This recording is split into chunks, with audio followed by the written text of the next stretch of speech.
Internally, we decided like this. We closed this chapter in mutual. So we, as I said, we both are still friends, good relationship, but we just decided like this. Carlos Alcaraz just faced the media in Melbourne, and reporters weren't letting him dodge the question everyone's been asking. What actually happened with Juan Carlos Ferrero?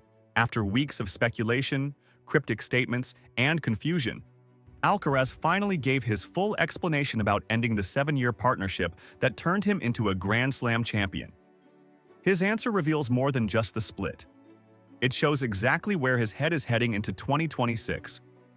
Do you think Carlos Alcaraz made the right decision splitting with Juan Carlos Ferrero? Or should he have kept the partnership intact for a few more years? Let me know your honest take in the comments. Carlos, we just heard from Jannik speak about how important it was to still have Darren Cahill with him on his team. He's like the dad of the team. Not having Juan Carlos with you, how difficult is that heading into a new season and a Grand Slam? Well, I just built my team, which is the same as I'm having last year with Juan Carlos. I just we decided to do it, and I'm just having plenty of confidence of the team that I have right now, and I'm just as I said, the practices has been really well. I'm just feeling well, so just excited about the tournament began with the team that I have right now. Carlos Alcaraz walked into his Australian Open pre-tournament press conference knowing exactly what was coming. The questions about his split with longtime coach Juan Carlos Ferrero had been swirling for weeks, creating confusion, speculation, and wild theories about what went wrong between them. Some reports suggested conflict. Others hinted at disagreements over training methods or tournament scheduling. Social media was full of people claiming to have inside information about drama behind the scenes. The rumor mill was working overtime, and nobody really knew what actually happened. So there's been a lot of reporting about the, what happened with Juan Carlos Ferrero, but I think a lot of people are just still kind of confused about what happened, and so I would just love to ask you what happened. Well, it is something we just decide. I think chapter of life there is a time that has to be end, and we decided like this. I gotta say that I'm really grateful for these 7 years I've been with Juan Carlos. I learned a lot. Probably thanks to him, I'm the player that I am right now. But internally we decided like this. We closed this chapter in mutual. So we, as I said, we both are still friends, good relationship, but we just decided like this. So when a reporter finally asked him directly, there's been a lot of reporting about what happened with Juan Carlos Ferrero, but I think a lot of people are still confused about what happened, so I would just love to ask you, what happened? Alcaraz gave the most straightforward answer possible. It is something we decided, Alcaraz said calmly. I think there's a chapter of life where there is a time that has to end, and we decided like this. That's it. No drama, no conflict, no blow-up argument or irreconcilable differences. Just a mutual decision that a chapter had run its course and it was time to close it. Alcaraz went on to express massive gratitude for the 7 years he spent working with Ferrero, acknowledging that Ferrero played a huge role in making him the player he is today. I learned a lot. Probably thanks to him, I'm the player that I am right now, Alcaraz said. He stressed that the decision was mutual, that they're still friends, that they have a good relationship, and that there's no beef or bitterness between them. We both are still friends, good relationship. But we just decided like this.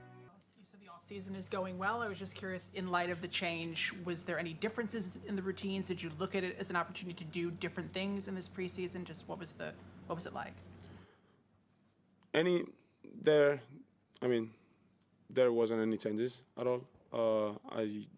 We just was really focused on the things that we had to do, the things that we think we should improve coming from this season. So as I said, I have the same team that I had last year. Just one member missing, but you know, the rest of the team are everyone are the same. So we didn't change you know, the routine at all. So we just you know, going through the Preseason and the season, you know, in the same way, or probably with you know, with the improvement that I really want to do. The maturity in that answer is striking. Alcaraz is only 21 years old, but he handled that question like a seasoned professional who's been dealing with difficult media moments for decades. He didn't throw anyone under the bus. He didn't make excuses. He didn't create controversy where none existed. He just explained the reality. Sometimes partnerships run their course, and that's okay. But here's what makes the whole situation fascinating. When you look at what Alcaraz and Ferrero accomplished together over 7 years, the split seems almost crazy on the surface. Ferrero took a talented teenager and developed him into a 4-time Grand Slam champion and former world #1. Under Ferrero's guidance, Alcaraz won the US Open at age 19, became the youngest world #1 in ATP history, added Wimbledon and another US Open title, and established himself as one of the 2 best players in the world, alongside Jannik Sinner. That's an incredible coaching resume. Most coaches would kill for that kind of success with a player. So why end it now, when Alcaraz is still in his early 20s with potentially a decade or more of elite tennis ahead of him?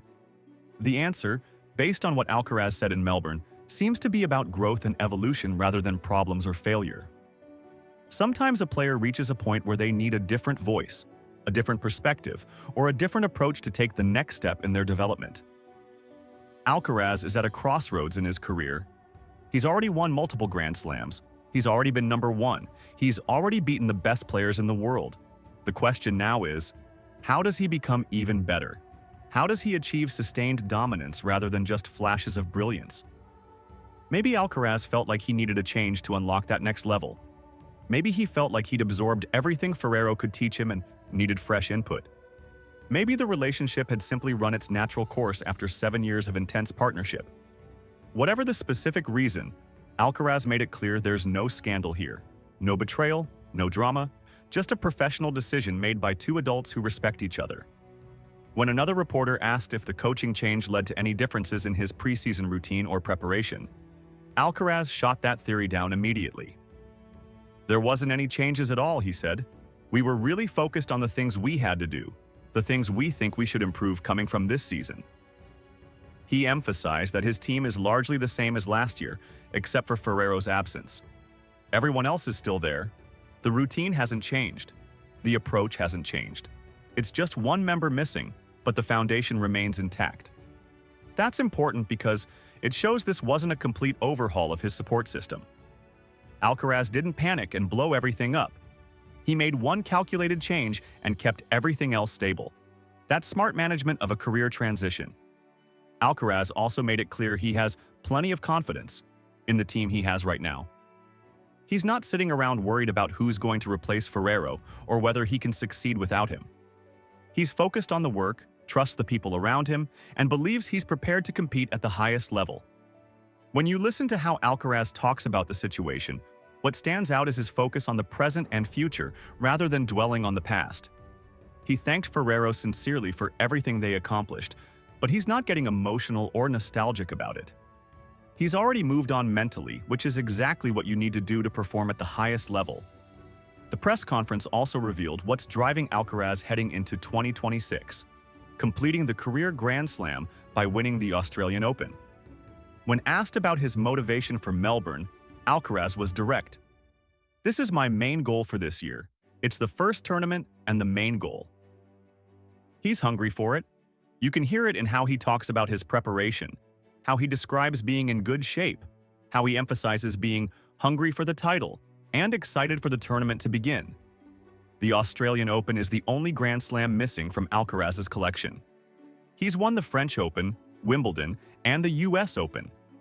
If he wins in Melbourne, and he's one of the favorites to do exactly that, he'll complete the career Grand Slam at age 21. That would make him one of the youngest players ever to achieve that feat. One reporter asked a fascinating hypothetical question. If you were offered one Australian Open title or all 3 of the other Grand Slams this year, which would you choose? Alcaraz paused, laughed, and admitted he didn't have a quick answer. "That's a good one," he said. "I don't know which one I would choose. Obviously, completing the career Grand Slam is something amazing to do. To be able to be the youngest that has done it before, it's even better. But 3 Grand Slams are 3 Grand Slams.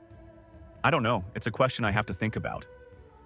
That hesitation reveals something interesting about Alcaraz's mindset. He values the career Grand Slam achievement, the completeness of winning all 4 majors. But he also recognizes that 3 slams in 1 year would be an absolutely historic season that only a handful of players have ever accomplished. The fact that he couldn't immediately choose shows he's thinking about legacy and history, not just collecting titles. He wants to build something special, something that puts him in the conversation with the all-time greats. Another reporter brought up Jannik Sinner's comments about how important it was to still have Darren Cahill on his team, describing Cahill as like the dad of the team.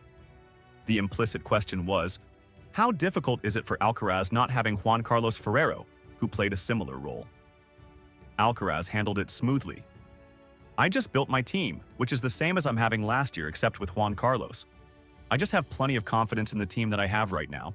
Practice has been really well. I'm just feeling well. So, just excited about the tournament beginning with the team I have right now." Again, no drama. No suggestion that he's struggling without Ferrero or worried about the change. Just confidence in his preparation and excitement about competing. The press conference also touched on Alcaraz's serve, which has been a point of focus throughout his career. He's been working constantly to improve it, making small adjustments and tweaks to find a rhythm that works consistently. When a reporter asked what he's trying to do with his serve and whether he's trying to model it after Novak Djokovic's serve, Alcaraz laughed and said no. He wasn't specifically trying to copy Djokovic, though he acknowledged his recent serve motion does look similar. "For me, the serve is something I really want to be better every year, every tournament," Alcaraz explained. "I'm just making changes all the time, every tournament, every day. I'm making small details, really small details." He described his current serve motion as smooth, calm, and peaceful, a rhythm that helps him serve better. He also predicted that people will probably see more changes throughout the year because he's constantly experimenting and adjusting.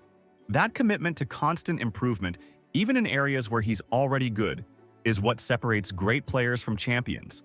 Alcaraz isn't content to just maintain his serve at its current level. He wants it to be a weapon, something opponents fear, something that wins him free points in crucial moments. Throughout the entire press conference, what struck me most was Alcaraz's maturity and focus. He's only 21, but he carries himself like a veteran who's been through everything and knows how to handle pressure, media scrutiny, and career transitions. He didn't give the media any drama to feast on regarding the Ferrero split. He didn't create controversy or deflect blame. He just explained the situation honestly, thanked Ferrero sincerely, and moved on to focusing on his goals for the season. That's championship mentality. Champions don't dwell on the past or make excuses about circumstances. They adapt, they trust their preparation, and they execute when it matters.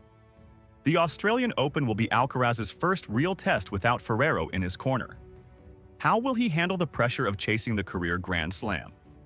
How will he respond to adversity in a match when Ferrero isn't there to provide guidance during changeovers?